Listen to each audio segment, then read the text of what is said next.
벌써 사순절 시작하고 세 번째 아침입니다. 오늘이 지나고 나면은 벌써 36번밖에 남지 않아요. 37번인가요?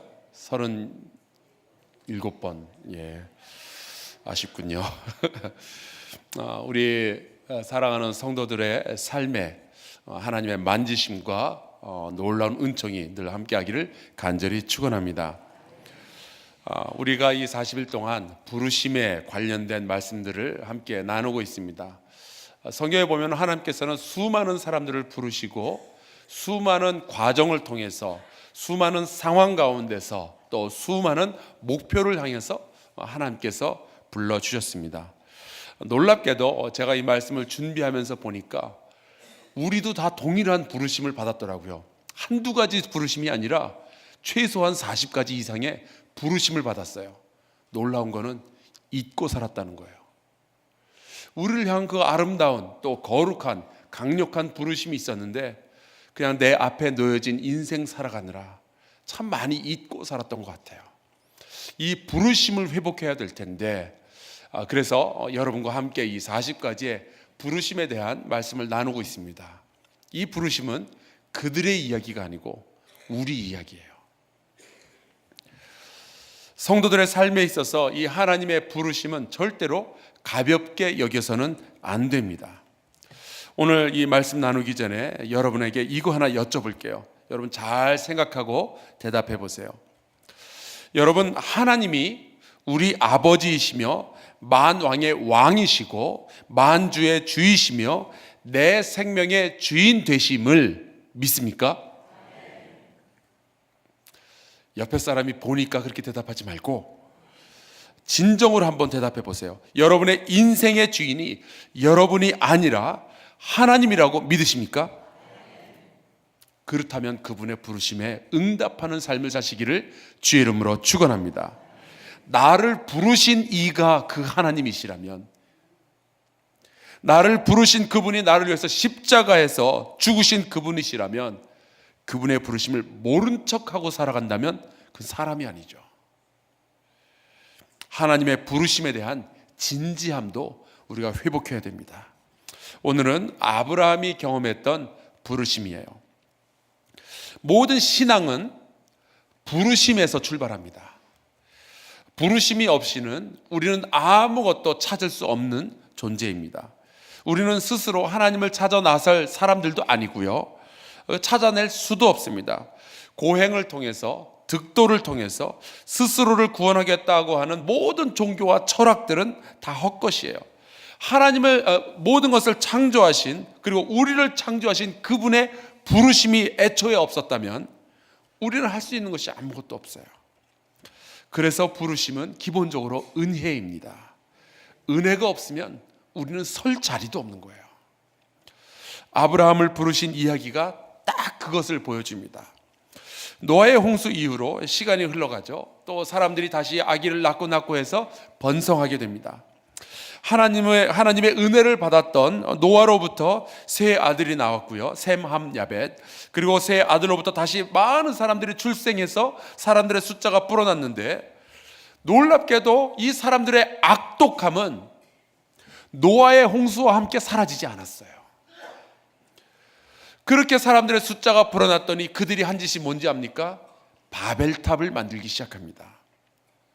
온 땅에 퍼져서 번성하라 라고 말씀하신 그 하나님의 말씀을 정면으로 거부해요.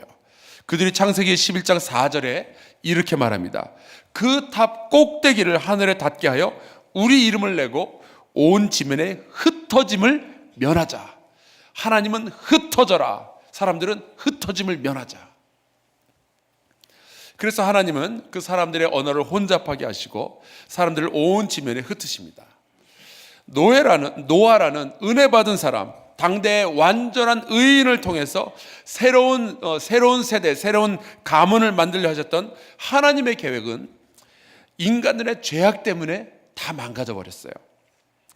여기에서 하나님은 완전히 새로운 구원과 은혜의 역사를 시작하십니다. 그것이 바로 믿음으로 의롭게 되는 역사예요. 오늘 말씀해 보면은 하나님은 아브라함의 이전 이름이 아브람입니다. 이 아브라함이라는 사람을 부르셔요. 왜 아브라함을 부르셨을까? 이것을 아는 것이 너무너무 중요합니다. 도대체 아브라함이 어떠한 자격을 갖추었길래 그를 약속으로 구원하시겠다는 그 첫 번째 사람으로 부르셨을까요? 창세기 12장 1절 이전에도 그 후에도 아브라함이 뭐 의인이었다라든지 도덕적으로 완전했다든지 그런 이야기는 안 나와요. 아브라함은요, 아무것도 아니에요. 그냥 평범하게 살아가던 갈대아 우르 출신 아브라함은 그 아버지와 함께 하란으로 이사했는데 거기서 그냥 하나님의 부르심이 있었어요. 이 말은요, 무작위 선택하고 똑같은 얘기예요. 하나님이 아브라함을 왜 부르셨는가? 그냥 부르셨어요. 아브라함의 이야기에서, 아브라함을 부르신 그 하나님의 이야기에서 배울 수 있는 게 뭔지 아세요? 부르심은요, 하나님의 부르심은 내가 가진 자격의 문제가 아니라 하나님의 선택의 문제라는 거예요. 나의 의로움이 아니라 어제 말씀드렸지만 하나님의 은혜예요. 중요한 것은 아브라함이 누군가가 아닙니다. 정말 중요한 것은 그를 부르신 하나님이 누구신가 하는 거예요. 그 하나님은 사람을 창조하신 하나님이시고 사랑하는 하나님이시고 사람을 구원하기 원하시는 하나님이시고 사람에게 복 주기를 즐겨하시는 하나님이신 줄 믿습니다. 사람에게는 소망이 없어요. 먹지 말라는 선악과 먹었죠. 노아의 홍수 이전에 사람의 악독함이 온 땅을 뒤덮었다고 그랬죠. 홍수 이후에는 정치를 좀 차리려나 했더니 웬일 바벨탑을 세우죠. 이 정도면 하나님이 포기하실 법도 하잖아요. 야, 이거 사람으로는 안 되겠다. 나는 이제 기린을 키우련다. 그럴 법도 하신데 하나님은 사람을 향한 사랑을 버리지 못하십니다. 왜 그럴까요? 아버지시기 때문에. 그래서 하나님은 아브라함을 통해서 새로운 구원의 역사를 시작하십니다. 어느 날 그냥 여러 사람들 가운데 아브라함을 불러내셔요. 그리고 말씀하시기를 일단 고향과 친척과 아비의 집을 떠나라는 거죠. 내가 너한테 보여줄 땅이 있는데 그곳으로 가라라는 겁니다. 요즘은 이게 뭐 국제적으로 비자 조약 같은 것도 있고 국제법도 있고 또 그 나라 가면 영사관도 있고 그래서 요즘은 뭐 어느 정도 가능한 이야기예요. 우리 대한민국이 얼마나 좋아졌는가 하니 전 세계 어느 나라를 가봐도요, 공항에서 내리자마자 영사관에서 문자가 와요. 잘 도착하셨습니까? 앞으로 문제가 있으면 이 번호로 전화를 거십시오. 우리가 도와드리겠습니다. 너무 좋잖아요. 하지만 아브라함이 살던 3000년, 3500년 전 중동에서는요, 자기의 집을 떠나서 낯선 곳으로 가란 얘기는 죽으란 얘기랑 거의 같은 거예요. 요즘으로 치면요, 서울에 살고 있던 사람 보고 IS가 득실거리는 시리아로 가서 거기 가서 살아라는 말하고 똑같은 거예요. 대신 하나님은 그냥 가라라고 하시지 않고 드디어 약속을 하나 주십니다. 뭐라고 말씀하시는고 하니 2절 3절에 이렇게 되어 있죠. 내가 너로 큰 민족을 이루고 내게 복을 주어 내 이름을 창대하게 하리니 너는 복이 될지라. 너를 축복하는 자에게는 내가 복을 내리고 너를 저주하는 자에게는 내가 저주하리니 땅의 모든 족속이 너로 말미암아 복을 얻을 것이라 하신지라. 이게 언약이에요.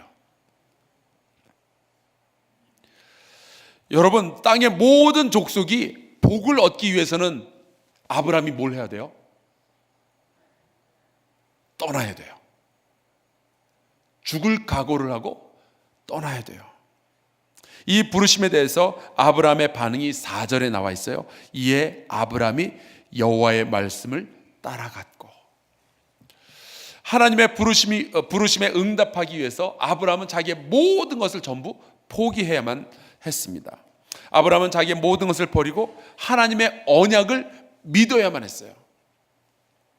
친척과 아비와 익숙한 것을 떠나라는 것은 오직 여호와 하나님만 의지하고 따라가라라는 말씀이죠. 하나님의 부르심에 응답하기 어려운 이유들 가운데 하나가 이거예요. 내가 익숙한 모든 것, 나를 보호할 수 있다고 생각했던 그 모든 것들을 내려놓아야 비로소 우리가 하나님을 바라보고 하나님을 신뢰하고 하나님의 부르심을 따라갈 수 있기 때문에, 내가 그동안 익숙하게 가지고 있던 모든 것들을 내려놓는다는 것이 이게 너무너무 어려운 거죠. 하지만 아브라함은요, 모든 사람의 복의 근원이 되기 위해서 오직 여호와 하나님만 바라보는 사람이 먼저 되어야만 했습니다. 혹시 여러분의 가정 가운데 혹은 여러분의 가문 가운데 여러분이 복의 근원이 되길 원하신다면 이 말씀을 꼭 기억하시기 바랍니다. 여러분이 먼저 하나님만 바라보는 사람이 되어야 돼요. 그리고 아브라함은 그렇게 했어요. 여기에서 바벨탑으로 끝날 뻔했던 인류의 구원의 역사가 다시 시작이 됩니다. 아브라함이 이 하나님의 언약으로의 부르심에 응답했을 때에 성경은 그것을 믿음이라고 불렀어요. 그렇다고 해서 이 믿음 이후에 이 아브라함이 완전한 사람이 되었는가? 그렇지 않습니다. 그렇게 하나님의 언약을 따라 나서고서도 그는 여전히 부족한 사람이었어요. 기근을 피하기 위해서 애굽으로 내려갔다가 자기 목숨 살려보겠다고 이 이집트의 왕 바라오가 자기 아내를 보고서는 군침을 삼키는 것 같으니까 자기 아내를 아내라 부르지 아니하고 누이라고 부르는 그런 거짓말을 하게 됩니다. 거짓말까지는 아니지만, 그래서 이 이집트의 왕 바로가 오해해가지고 이 사라 아내를 데리고 가려고 하죠. 이렇게 하나님을 따르면서도 도덕적으로 완전하지 않은 사람이 어떻게 언약의 주인공으로서 평생을 살아가며 그 언약을 그 후대에게 전달을 해줄 수가 있었을까? 창세기 15장에 보면은 놀라운 이야기가 나와요. 우리에게 너무나 큰 소망을 주는 이야기입니다.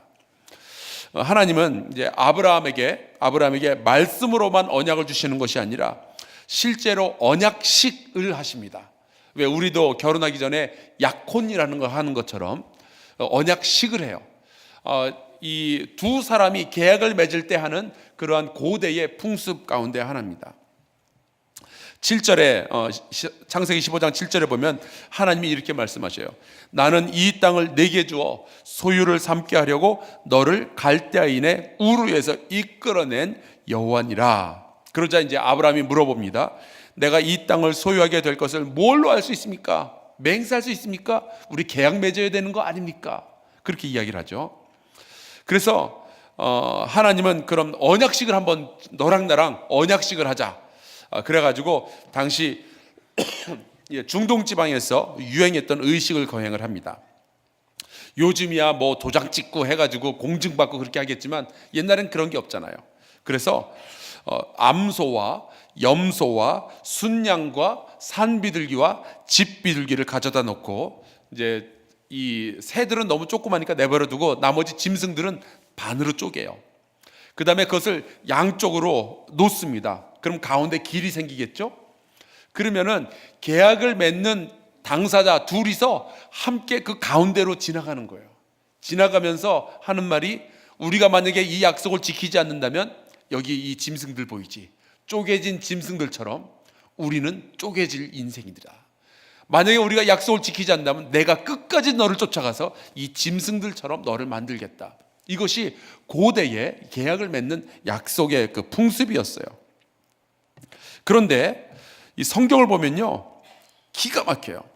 원래는 언약의 당사자 둘이 함께 그 쪼개진 짐승 가운데로 지나가야 되는데 성경에 보니까 아브라함은 가만히 있고 하나님이 불의 형상으로 오셔서 하나님이 혼자 지나가십니다. 이게 무슨 의미인지 아시겠어요? 아브라함, 너는 부족할지라도 나는 이 언약을 지키겠다는 말씀이에요. 그게 우리에게 소망이에요. 믿으면서도 여전히 자꾸만 넘어지고, 믿으면서도 자꾸만 내 가운데서 부족함이 발견되는 우리를 향해서 하나님께서 말씀하시기를, 너는 부족하지만 나는 완전하니 나는 이 언약을 끝까지 지키겠다 말씀하시는 거죠.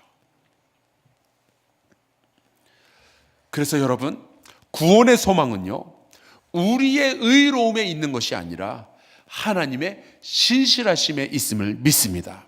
탕자처럼 떠나버린 우리를 기다리시는 아버지의 사랑으로 기다리시고 치료하시고 회복시키시는 거예요. 하나님은 오늘날에도 우리를 동일한 언약으로 불러주십니다. 부모를 공경한다면 너희가 땅에서 오래 살 수 있다. 약속 있는 첫 계명이죠. 우리가 의지하고 주인 삼은 모든 것을 다 내려놓고 주님만을 바라보며 주께서 가라고 하신 바로 그곳으로 우리가 간다면 하나님은 우리를 복의 근원으로 삼으실 것이고 우리를 통해서 모든 민족이 복을 얻게 하실 거예요. 그 언약은 여전히 유효합니다. 여러분, 성경은요 무슨 약과 무슨 약으로 되어 있어요? 구약과 신약으로 되어 있죠. 이 약이 무슨 약이겠어요? 약속이에요. 오래된 약속과 새로운 약속. 하나님은 우리를 그 약속들로 불러주시는 겁니다. 하나님은 그 언약의 말씀으로 우리를 부르시는데 누구든지 예수 믿으면 어떻게 된다고요? 멸망하지 않고 영생을 얻으리로다. 약속이에요. 주의 이름을 부르는 자는 어떻게 된다고요? 구원을 얻으리로다. 부르짖으라 내가 내게 응답하겠고. 약속이에요. 너희가 성령 받기 위해서 이곳에서 기도한다면 몇 날이 못 되어 어떻게 된다고요? 너희가 성령을 선물로 받을 것이다. 약속이에요. 하나님은 우리를 수많은 약속으로 불러주십니다. 그렇다면 우리에게 남은 것은 하나죠. 여러분, 우리가 어떻게 그 부르심에 응답할 수 있을까요? 믿음으로 그 언약을 붙잡는 겁니다.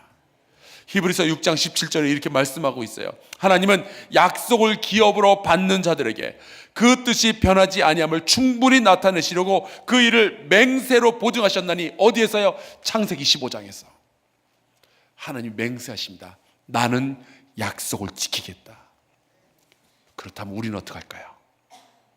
오늘 우리가 함께 기도해야 될 제목이 여기 있어요. 아버지여, 수많은 약속으로 그 아버지께서 우리를 불러주셨는데 믿음으로 그 약속 붙잡고 살아가게 하여 주시옵소서.